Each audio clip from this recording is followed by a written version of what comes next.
My mother-in-law will walk me down the aisle, not you. You're not even half the woman she is, my son Daniel said when I offered to escort him at his wedding rehearsal. I stood up calmly from my chair in the back row. Perfect. Then she can take over your $1 million debt payments instead. The bride's face went white as Daniel's jaw dropped to the floor. If you're watching this, subscribe and let me know where you're watching from. Let me tell you how we got to this moment. Because 3 hours ago, I was still playing the role of the grateful mother, quietly writing checks and swallowing insults. My name is Margaret Sullivan. I'm 64 years old, and I've apparently been funding my son's elaborate lie for 2 years without realizing it. The Whitmore family mansion was buzzing with wedding preparations when I arrived that Friday evening. Crystal chandeliers cast rainbow patterns across marble floors, imported orchids filled every corner, and servers in crisp white uniforms moved like synchronized dancers through rooms larger than my entire apartment. Everything screamed money, real money, old money, the kind my late husband Frank and I never had during our 38 years of marriage, despite working ourselves to the bone at the steel plant and the hospital. Mrs. Sullivan, Patricia Whitmore glided over in her designer gown, something that probably cost more than my monthly Social Security check. She air-kissed near my cheek with practiced precision. You must be so proud. Daniel has built such an impressive portfolio company. Chelsea's father is absolutely fascinated by his investment strategies. I smiled politely, though something cold settled in my stomach like swallowed ice. Investment strategies? My Daniel worked at Henderson Marketing, a mid-level firm downtown, making decent but hardly impressive money. $52,000 a year, to be exact. At least, that's what I thought. Oh yes, I managed, my voice steadier than my suddenly racing heart. He's always been ambitious. The yacht club is already talking about his membership application, Patricia continued, her diamonds catching the light as she gestured. Young entrepreneurs like Daniel are exactly what they need. Fresh blood, new ideas, substantial assets. Yacht club? Substantial assets? My Daniel, who 3 months ago called me crying because his car needed a $500 transmission repair he couldn't afford? The same Daniel who'd been eating dinner at my apartment twice a week because grocery money was tight? That's when Chelsea appeared, practically floating down the curved staircase in her $1,000 rehearsal dress. Pale blue silk that probably cost more than most people spent on their actual wedding gowns. "Mother Margaret!" she squealed, using the nickname that always made my teeth itch like fingernails on a chalkboard.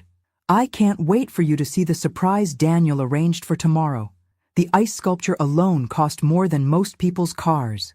My hands went cold despite the warm spring evening. Daniel had been asking me for temporary loans for months. Small amounts, he always said. Emergency business investments that would pay off big within weeks. Car repairs that couldn't wait. A security deposit for a better apartment. I'd written the checks because that's what mothers do, right? You help your children succeed, especially when they're all you have left in the world. But ice sculptures that cost more than cars? Yacht clubs with membership fees? $1 million debt? That's when the rehearsal director, a stern woman with a clipboard and the authority of a military general, called everyone to places for the walkthrough. And my carefully constructed world began crashing down with 8 simple words that revealed everything I'd been too blind, too trusting, too stupidly loving to see. 3 hours earlier, I'd been arranging flowers in my small apartment. Daisies from the corner grocery store, nothing fancy but cheerful, proud that my son had found love with such a successful woman. Chelsea Whitmore came from old money, the kind of family that owned banks instead of borrowing from them, had trust funds instead of maxed-out credit cards. Her father, Robert, controlled a real estate empire worth hundreds of millions, with properties from Manhattan to Miami. Daniel's doing so well for himself, I told my neighbor Mrs. Henderson that morning while watering the tomato plants on my tiny balcony. Finally found a woman who appreciates his drive and ambition. What I didn't know was that Daniel had been spinning an intricate web of lies for 2 years, each thread more elaborate than the last.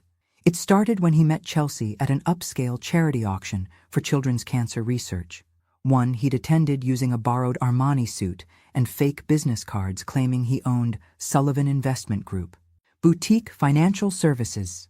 The first loan came 6 months into their relationship, delivered with his most charming smile and that boyish, apologetic look that had gotten him out of trouble since childhood. "Mom, I need $2,000 for a business dinner with potential investors. Really important clients flying in from Chicago." I'd written the check without a single question, proud that my boy was networking with serious money people. A week later came the call. "Emergency equipment purchase for the office. Can you cover $3,500? The lease on our copier system fell through, and we need to close a deal this week."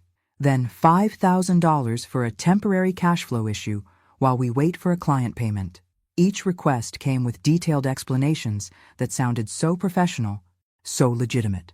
Over 18 months, I'd given Daniel nearly $75,000 from my modest retirement savings. Money Frank and I had scrimped and saved for decades, cutting coupons and skipping vacations and buying generic brands at the grocery store. Money that was supposed to last me through my golden years, pay for medications, and maybe a small nursing home if I couldn't manage alone. Each time, Daniel promised quick repayment with enthusiasm that seemed genuine. "The investment will triple by Christmas, Mom. You'll get everything back plus 20% interest." But Christmas came and went without a word about repayment. Then Easter, when I dropped hints about needing some money returned. Then my birthday, in June, which Daniel forgot entirely because he was too busy planning his engagement to a woman who thought he was wealthy enough to afford her lifestyle. "The Whitmores are impressed by Daniel's business acumen," Chelsea had gushed during our first dinner together at an expensive steakhouse downtown. "Daddy says anyone who can build a successful company from nothing at Daniel's age has real entrepreneurial vision." I'd smiled and nodded, assuming she meant his marketing job at Henderson & Associates. But Daniel had been showing her fabricated financial statements, driving rented BMW and Mercedes vehicles for their dates, and paying for expensive dinners and weekend getaways with credit cards that were already maxed out and accumulating interest at 28% annually. The engagement ring alone cost $45,000, a 3-carat diamond from Tiffany that sparkled like captured starlight. Money he didn't have. Money he'd borrowed against future earnings that didn't exist. Money that would eventually trace back to my steadily emptying bank account and my dwindling future security. But I didn't know any of this 3 hours ago, when I was carefully ironing my best navy dress for the rehearsal dinner, the one I'd bought for Frank's funeral 3 years ago. I was just a proud mother whose son had finally found happiness and success, about to discover that my son's happiness was built on a foundation of lies that would destroy multiple lives, starting with mine. The wedding venue was the Grand Bellamy Hotel, a place I'd only seen in magazines featuring America's most luxurious destinations, 5-star accommodations where heads of state stayed, where movie stars held private parties, where regular people like me could barely afford to park in the valet lot, marble floors polished to mirror perfection, gold fixtures that probably cost more than my annual income, and a ballroom that could hold 300 guests comfortably with room for a full orchestra. The rehearsal dinner alone cost more than I'd made in 6 months as a registered nurse before retiring. I knew because I'd overheard Patricia Whitmore mentioning the catering bill to her sister, $43,000 for one evening. One evening that would feed the same amount of people I used to serve at the church soup kitchen for an entire year. "Daniel spared no expense," Robert Whitmore told the gathering during cocktails, his voice carrying the confidence of a man who'd never had to check his bank balance before making a purchase. A man who invests in quality knows its true value. That's the mark of authentic success, not the flash-in-the-pan wealth you see these days. I watched my son accept congratulations and backslaps from Chelsea's wealthy friends and family members. State senators, federal judges, bank presidents, art gallery owners, people whose children went to private schools that cost more per year than most families' entire income. Daniel looked confident, successful, every inch the prosperous businessman they believed him to be. His posture was different, his smile more assured, even his handshake seemed firmer than usual. But I knew Daniel. I'd raised him alone after Frank died 3 years ago, worked double shifts to pay for his college education, celebrated every small victory, and consoled him through every setback. This wasn't my hard-working, struggling son who called me when his electricity was about to be shut off. This was someone playing a role, and playing it convincingly well. Mrs. Sullivan, a distinguished man with silver hair and a Rolex that could finance a small car, approached me during the appetizer course. I'm James Morrison, Robert's personal attorney and financial advisor. I wanted to personally thank you for raising such an enterprising young man. The prenuptial arrangements show he's bringing substantial assets to this marriage. Prenuptial arrangements? Assets? My Daniel, who'd been living paycheck to paycheck since graduating college 7 years ago. The same Daniel who'd asked me to co-sign his lease renewal last year because his credit wasn't quite good enough? I'm sorry. What specific assets? I asked carefully, keeping my voice neutral despite my racing heart. James looked confused, his eyebrows drawing together in the way people do when they think they've misunderstood something obvious. The investment portfolio, the business holdings, the commercial properties. Surely you're aware of your son's financial position? The documentation shows nearly $2 million in combined assets. The champagne glass nearly slipped from my suddenly nerveless fingers. $2 million? Daniel had asked me for $40 grocery money last month, claiming his paycheck was late due to a banking error. He was driving a 12-year-old Honda Civic with 180,000 miles and a broken air conditioner that he couldn't afford to repair. "Excuse me," I managed, setting down my glass and making my way toward the restroom on unsteady legs that felt like they might give out at any moment. In the marble-appointed bathroom that was larger than my entire kitchen, I called Daniel's number with shaking fingers. It went straight to voicemail, that generic recording that meant he was probably screening calls. I tried texting. "We need to talk. Right now. Emergency." 20 minutes later, he found me in a quiet corner of the hotel lobby, sitting in a velvet chair that probably cost more than my monthly rent. "Mom, you look pale. Everything okay? You're not having chest pains or anything, are you?" "Daniel," I kept my voice steady through sheer force of will. "Mr. Morrison mentioned your assets, your portfolio, your commercial properties. I think there's been some serious confusion here." His face went white, then flushed red like he was running a fever. "Mom, I can explain." "Can you? Because I'd love to hear how you went from asking me for rent money 6 months ago to having $2 million in assets." Daniel's eyes darted around the lobby, checking for eavesdroppers or familiar faces. The lobby was busy with hotel guests coming and going, but no one was paying attention to us. "It's complicated. The business has been growing faster than I expected. I didn't want to worry you with all the details while you were still grieving Dad." "What business?" "Daniel, you work for Henderson Marketing, making $52,000 a year. I've seen your tax returns. That's not exactly accurate anymore." I could see the lies unraveling in real time, written across his face like subtitles in a foreign film. The desperate calculation of a man trying to decide which version of the truth would cause the least immediate damage while buying him the most time to figure out his next move. "Daniel," I said quietly, my voice carrying the same tone I'd used when he was 7 and I'd caught him stealing candy from the corner store. "I need the truth. All of it. Right now." He looked around the hotel lobby frantically, his eyes tracking every person who walked past our secluded corner. Businessmen with expensive briefcases, couples dressed for dinner, hotel staff moving with quiet efficiency. "Mom, can we please not do this here? Chelsea's family thinks you're worth $2 million. Are you?" The silence stretched between us like a chasm opening in the earth. I could hear the distant sounds of the rehearsal dinner continuing without us. Laughter, clinking glasses, the string quartet playing something classical and soothing. Finally, Daniel's shoulders sagged like a deflating balloon.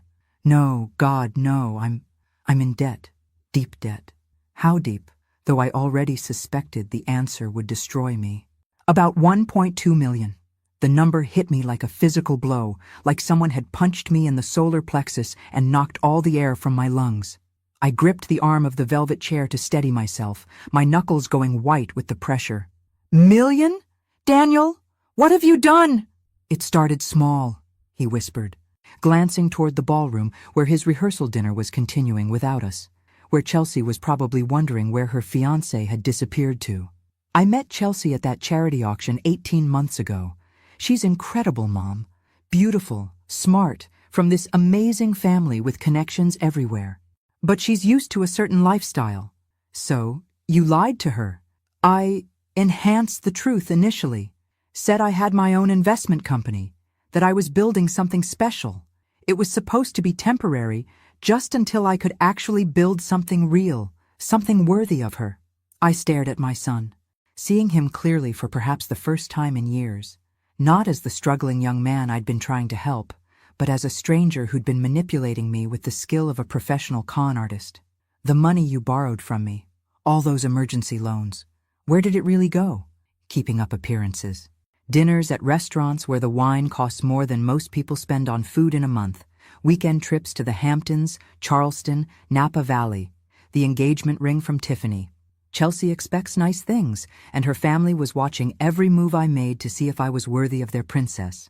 And you thought the solution was to pretend to be someone you're not? I thought I could make it work. I've been applying for better positions, looking for investors who might be interested in my ideas. If I could just buy enough time to build something real. Time for what? To accumulate more debt? Daniel, where did the 1.2 million come from? His face crumpled like wet tissue paper. Credit cards initially, then personal loans from multiple banks using fake employment verification. Business loans using fabricated documentation about Sullivan Investment Group. I may have used your address and credit information as co-collateral on some of the larger amounts.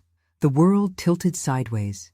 Everything in my field of vision seemed to blur, except for Daniel's face, which suddenly looked like a stranger's. You used my credit? My house? Daniel, what have you done to me? I'm sorry, Mom. I was desperate. I thought if the wedding went through, if I became part of the Whitmore family business empire, Robert could help me get a real executive position, something that would let me pay everything back with interest. You were planning to scam your way into their family business. It's not a scam. I love Chelsea more than life itself. I'd be good for their company. I have ideas and vision. I just needed a chance to prove myself without the burden of my background. Your background? You mean reality? You don't understand what it's like, Mom. These people live in a different world. They summer in the Hamptons and winter in Aspen. They've never worried about money, never had to choose between groceries and medication, never had to work 2 jobs just to survive. I wanted to give Chelsea the life she deserves, by lying to everyone, including me. How long before Chelsea discovers the truth? Daniel's face went pale as marble, she can't. If she finds out before the wedding ceremony, it's over. The Whitmores will destroy me. They have teams of lawyers, private investigators, connections with federal authorities. They'll make sure I never work in this city again, maybe even press criminal charges. You should have thought of that before building your life on lies and theft. Mom, please, I need you to stay quiet, just through tomorrow's ceremony. After the wedding, after we're legally married, I'll figure something out. I'll tell Chelsea everything, and we'll work through it together as husband and wife. As husband and wife. When it's too late for her to escape without a massive public scandal. That's not. I love her, Mom. Really, truly love her. Love doesn't lie, Daniel. Love doesn't steal from your mother's retirement fund. Love doesn't forge credit documents or create fake businesses. I stood up slowly, my decision crystallizing like ice forming on a window. I'm going to tell them. Tonight. Mom, no, you'll ruin everything. Everything is already ruined, son. The question is whether we're going to let an innocent family get destroyed by your lies. That's when we heard familiar voices approaching, Chelsea's melodic laughter mixed with her mother's cultured tones, and Daniel's expression transformed from panic to something much darker, much more desperate. If you say anything, he whispered with a coldness that chilled me to the bone, I'll deny everything. I'll tell them you're confused. Possibly suffering from early dementia like Grandma did. Who do you think they'll believe? A successful businessman or a lonely widow who might be losing her mind?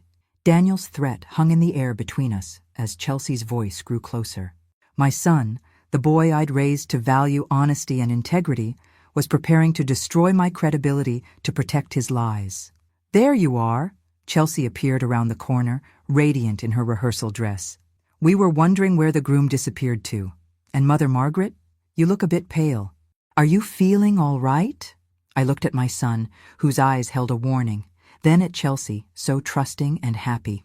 Just a bit tired, dear. It's been an exciting day. Well, come on.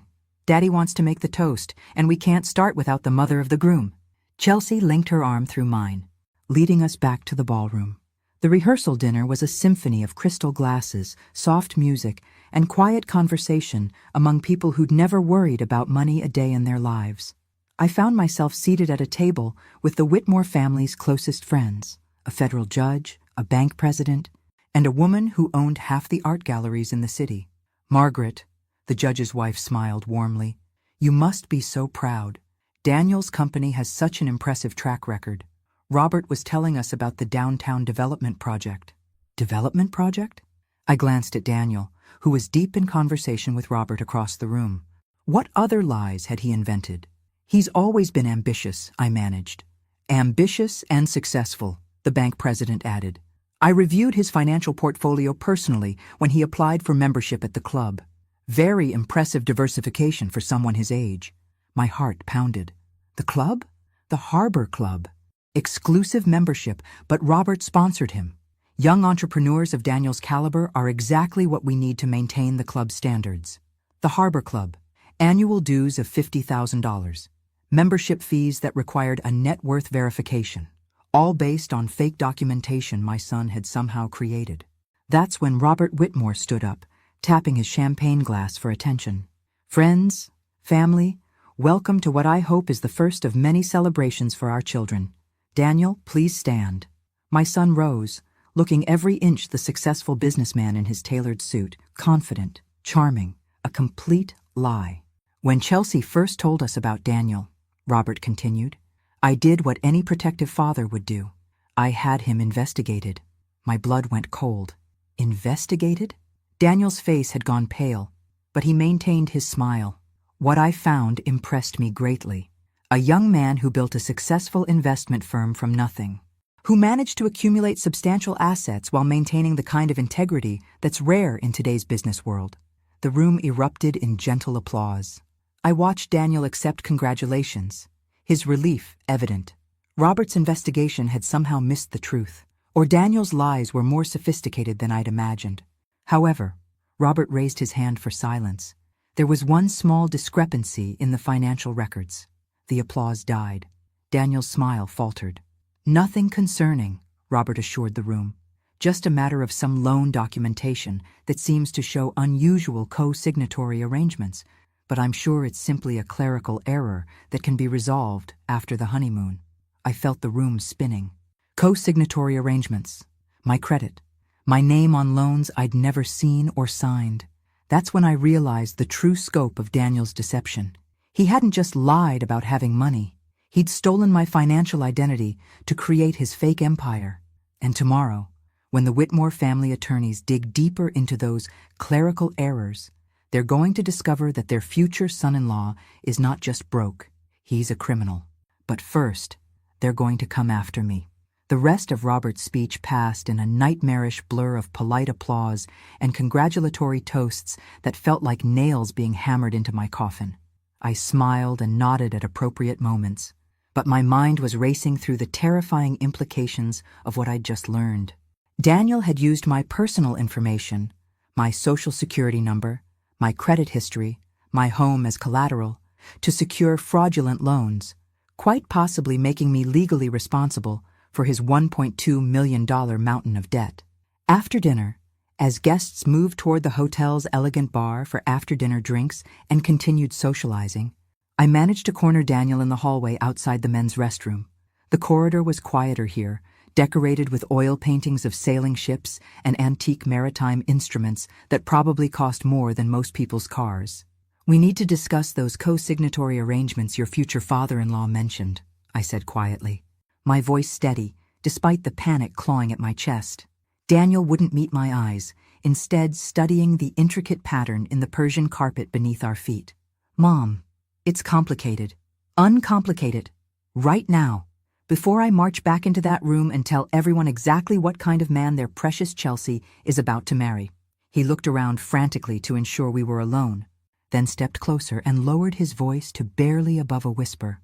Some of the larger loans required a co-signer with established credit history and property ownership. Your credit score has always been excellent, and you own your house outright. It made the application stronger. You forged my signature on loan documents. The words came out flat, emotionless, because the alternative was screaming. I was desperate. The Whitmore family does extensive background checks on everyone Chelsea dates seriously. If they'd discovered I was broke, living paycheck to paycheck, it would have been over before it started. It is over, Daniel. When their lawyers investigate those discrepancies Robert mentioned, they're going to find fraud, identity theft, federal crimes. We're both going to be destroyed, but you're going to prison. No, we won't. Listen to me, Mom. I've got a plan. Your plans are what created this disaster in the first place. After the wedding ceremony tomorrow, once Chelsea and I are legally married, I'll confess everything to her privately. Tell her I got in over my head trying to impress her family, that I made some poor financial decisions, but nothing that can't be fixed with time and effort. And the debt? The forged documents? The criminal fraud? The Whitmores have more money than they could spend in 10 lifetimes. Robert might even admire my initiative, my determination to better myself for his daughter's sake. I stared at my son in complete disbelief. You think he's going to admire criminal fraud? I think he's going to want to protect his daughter from public scandal. A quiet financial settlement, a structured payment plan, maybe even a legitimate position in one of his companies where I can actually earn my way to the success I claim to have. You're completely delusional. I'm being realistic. There's a difference. Rich people don't call the police over money problems. They call lawyers and accountants and make problems disappear quietly. That's when Chelsea appeared at the end of the hallway, slightly unsteady from champagne and glowing with happiness. What are you two plotting over here? Secret mother-son wedding conspiracies? Daniel's demeanor changed instantly, his arms sliding around her waist as he transformed back into the charming, successful businessman. Just making sure Mom knows how grateful I am for everything she's done for us over the years.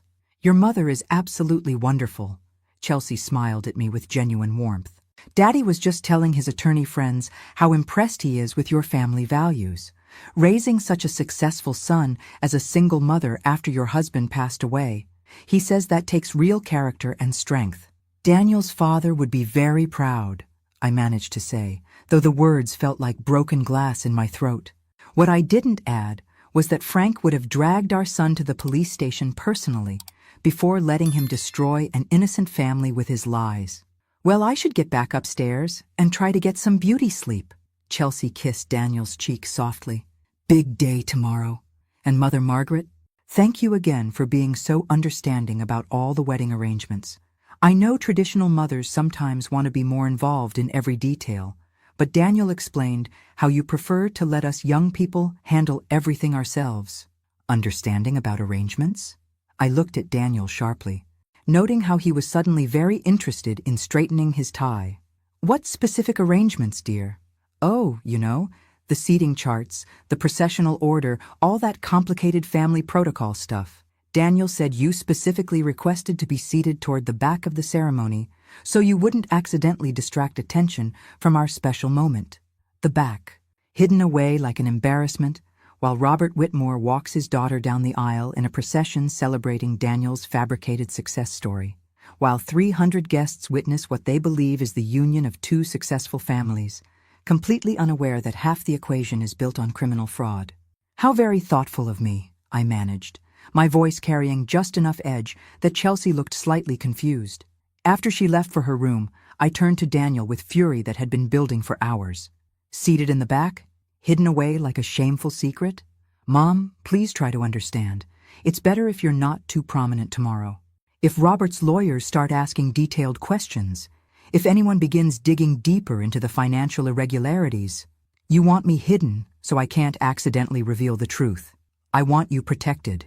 If this all falls apart tomorrow, I need you to have plausible deniability. You're just the proud mother who believed in her son's success story. The mother whose credit and property you stole to finance your lies. The mother who'll be perfectly fine once I make this right with the Whitmore family. I looked at my son, this stranger wearing Daniel's face and speaking with his voice, and realized something that should have been obvious months ago. I'd been so focused on being a supportive mother that I'd completely failed to raise an honest man.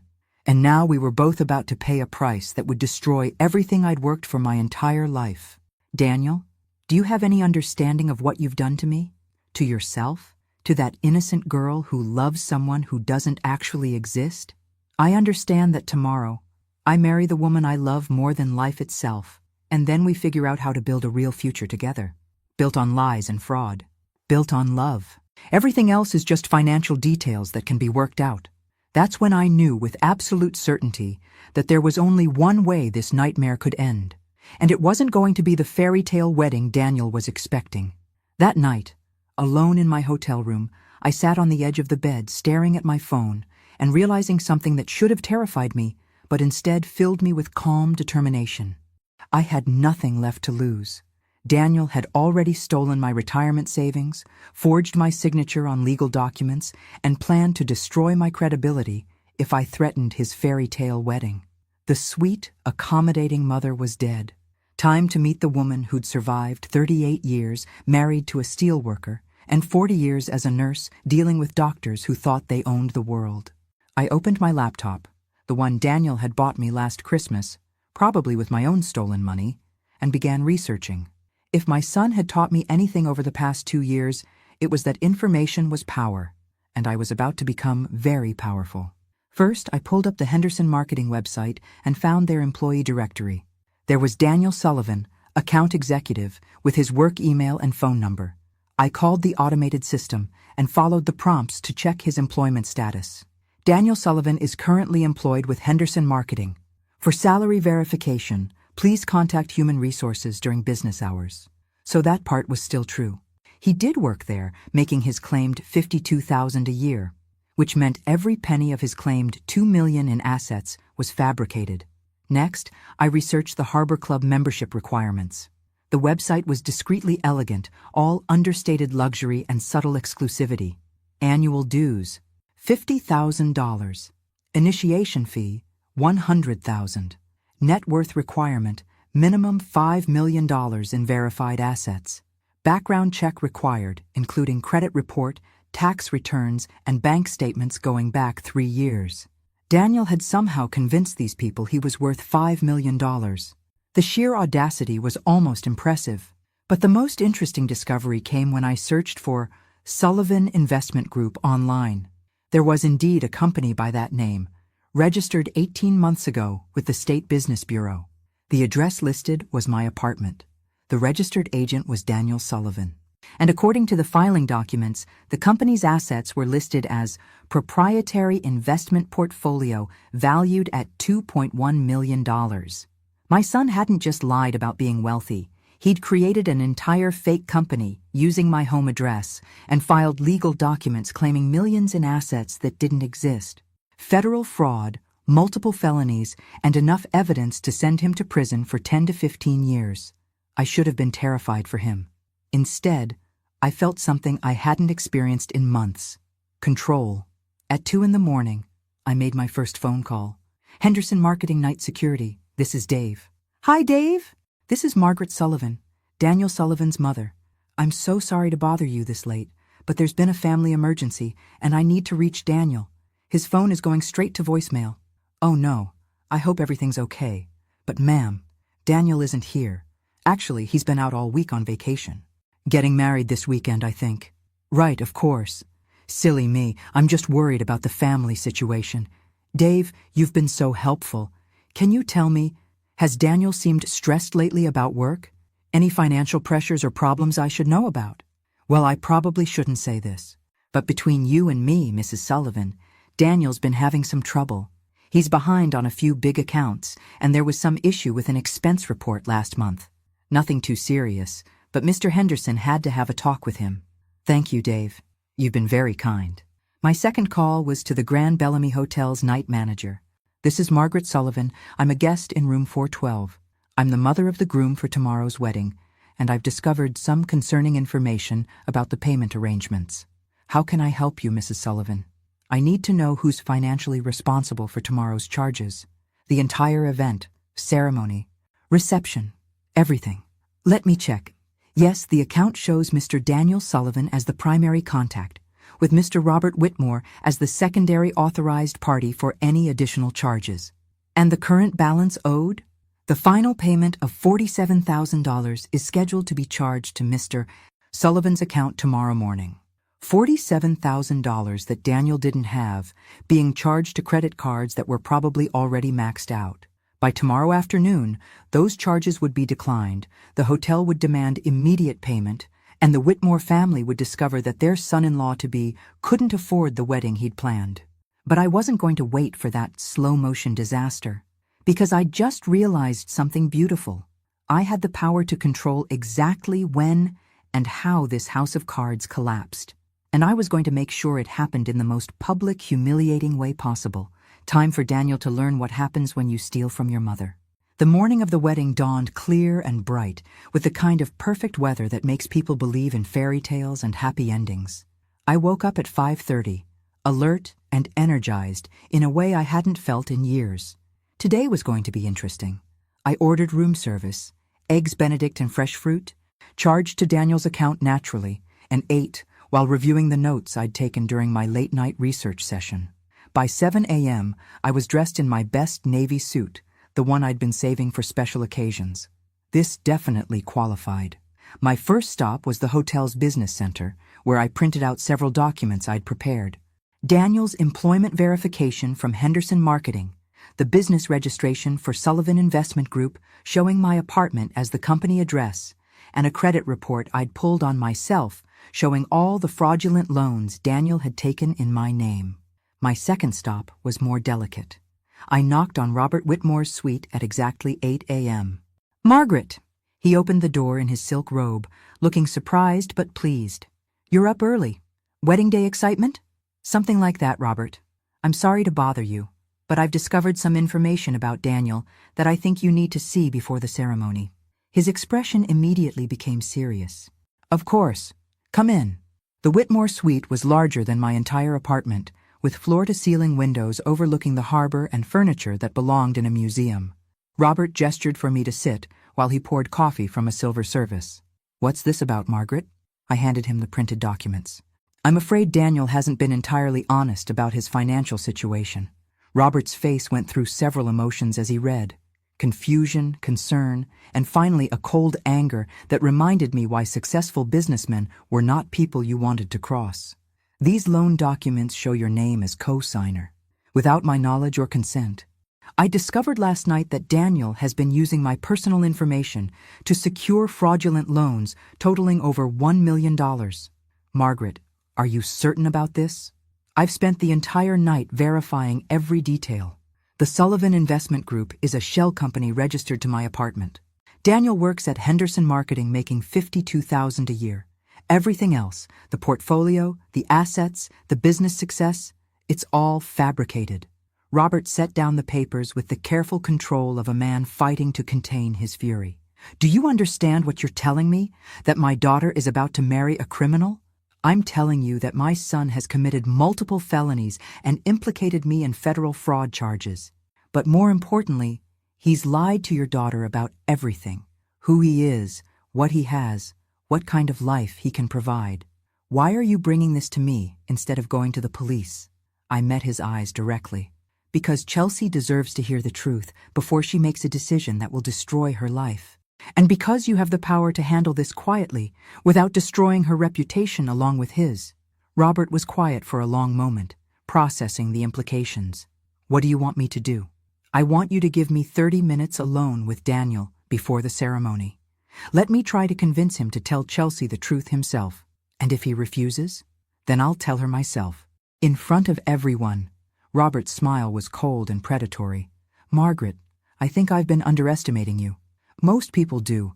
It's one of my advantages." He stood up, suddenly all business. "I'll arrange for Daniel to meet you in the hotel manager's office at 10:30. The ceremony isn't until noon, so you'll have privacy and time." "Thank you, Robert." "Don't thank me yet. If your son has defrauded my family, I'll make sure he faces the full consequences of his actions." I gathered my documents and headed for the door. I wouldn't expect anything less. As I walked back to my room, I felt a strange lightness in my chest. For the first time in 2 years, I wasn't the victim in this story. I was the one with the power to choose how it ended, and I'd already decided exactly what Daniel's ending was going to look like. At 10:25, I was sitting in the hotel manager's office when Daniel walked in wearing his wedding tuxedo. He looked handsome and confident, every inch the successful groom about to marry the woman of his dreams. That was about to change. "Mom, what's this about? Robert said you needed to see me urgently, but Chelsea's getting ready and I have photos in 20 minutes. Sit down, Daniel." Something in my tone made him pause. "Is everything okay? You look different." "I spent last night doing research about Sullivan Investment Group, about your employment status, about the loan documents you forged with my name." I spread the papers across the manager's desk like a poker player revealing a winning hand. Daniel's face went white. "Mom, I can explain." "No more explanations. No more lies. Here's what's going to happen. You're going to walk upstairs right now and tell Chelsea everything. The real numbers, the fake company, the forged documents, all of it." "I can't do that. The wedding starts in an hour. There are 300 guests downstairs. The reception is paid for." "The reception that you can't afford? The $47,000 final payment that's going to be declined when they run your credit card this afternoon?" Daniel slumped into the chair like a punctured balloon. "How did you—" "I know everything, Daniel, including the fact that you've committed multiple federal crimes that could send you to prison for 15 years. Mom, please, give me a chance to make this right after the wedding. Once Chelsea and I are married, once you're married, you'll have destroyed her life along with yours. Robert Whitmore doesn't forgive people who lie to his family, and he definitely doesn't forgive people who defraud them. What do you want me to do? Humiliate myself in front of everyone? Destroy my relationship with the only woman I've ever loved?" I leaned forward, my voice gentle but implacable. "I want you to be the man your father would have been proud of. Tell the truth, face the consequences, and give Chelsea the choice you should have given her from the beginning." Daniel was quiet for a long moment, staring at his hands. When he looked up, there were tears in his eyes. "What if she leaves me? Then she leaves you. But at least she'll be making that decision based on reality instead of lies. And if I don't? If I go through with the wedding anyway?" I stood up, straightening my jacket. "Then I'll stand up during the ceremony and tell everyone exactly what kind of man Chelsea is about to marry."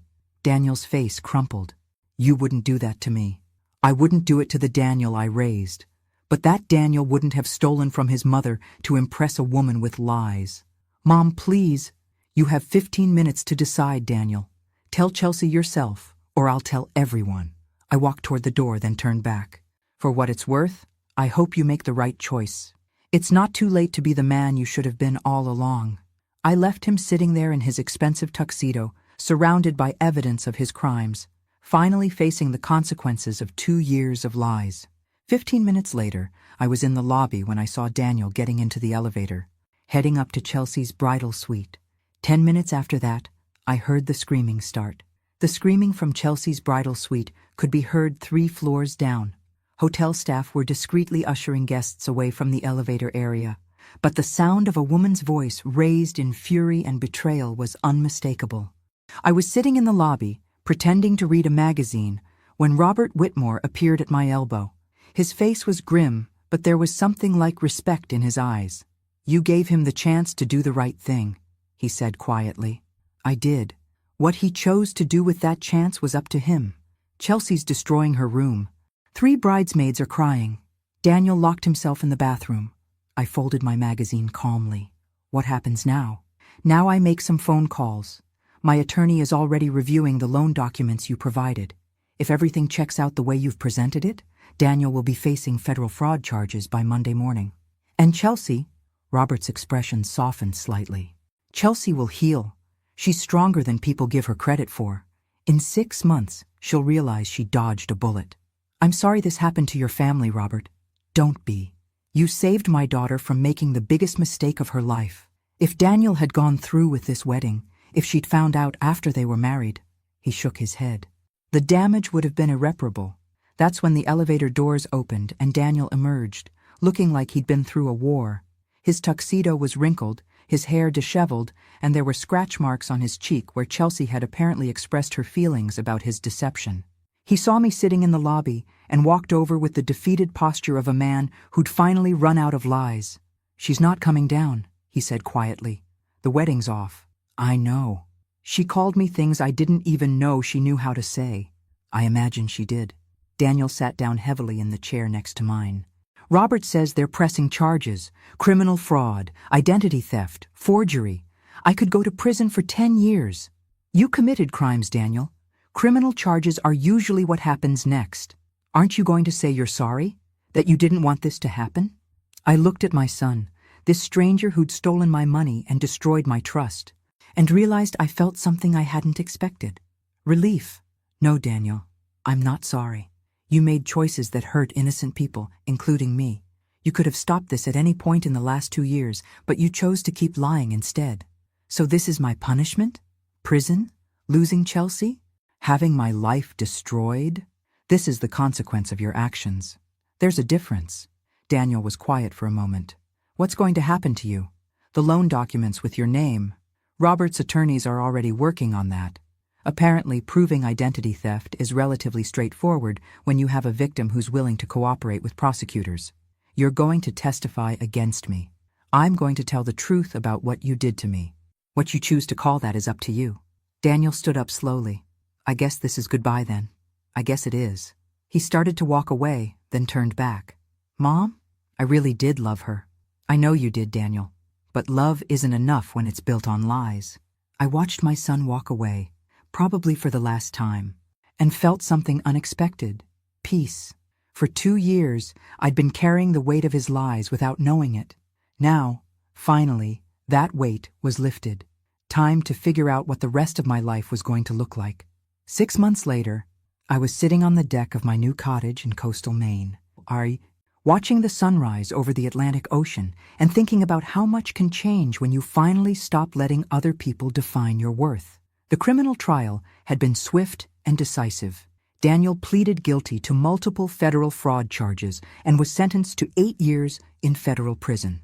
The restitution order required him to pay back every penny he'd stolen, though since he had no assets, that was largely symbolic. The civil lawsuit was more interesting. Robert Whitmore's attorneys had pursued the case with the kind of relentless efficiency that only unlimited legal resources can provide. They'd recovered some of the stolen money by seizing Daniel's personal property and garnishing his wages for the next 20 years. But more importantly, they'd cleared my name completely from all fraudulent loan documents.